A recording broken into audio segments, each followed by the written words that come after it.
మహాభారత యుద్ధం దాదాపు పూర్తవుతున్న తరుణంలో ఒకసారి శ్రీకృష్ణుడు, కర్ణుడు కలిసి మాట్లాడుకోవడం జరిగింది.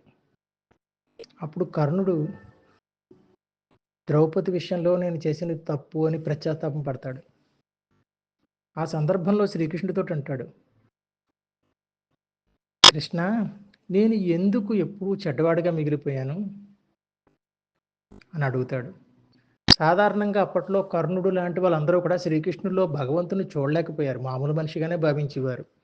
నువ్వెందుకు మంచివాడిగా, గొప్పవాడిగా అవ్వగలిగావు? నేనెందుకు చెడ్డవాడిగా మిగిలిపోయాను?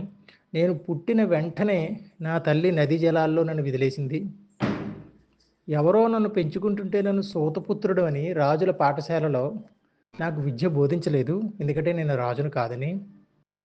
ఆ తర్వాత ఎంతో అభిమానంతో దుర్యోధనుడు నన్ను చేరదీసి, స్నేహంతో నన్ను అంగరాజును చేసి నాకింతటి వైభవాన్ని ఇచ్చాడు.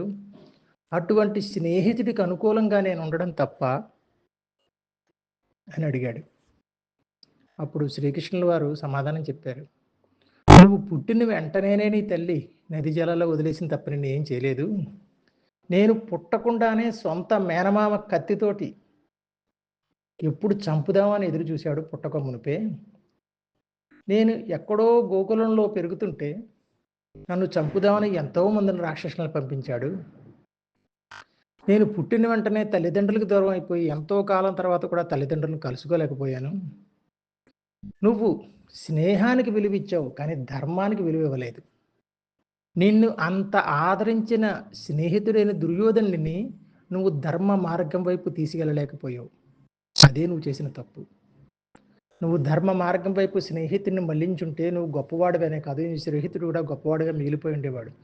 ఎప్పుడు అధర్మ మార్గం వైపే దుర్యోధనుడు ప్రయాణిస్తుంటే అతను నువ్వు ఏమాత్రం ధర్మం వైపు రా, నువ్వు చేసేది అధర్మం అని చెప్పలేదు.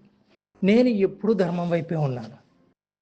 ఎప్పుడు అధర్మాన్ని నేను ప్రోత్సహించలేదు. నేను అందుచేతనే గొప్పవాడిగా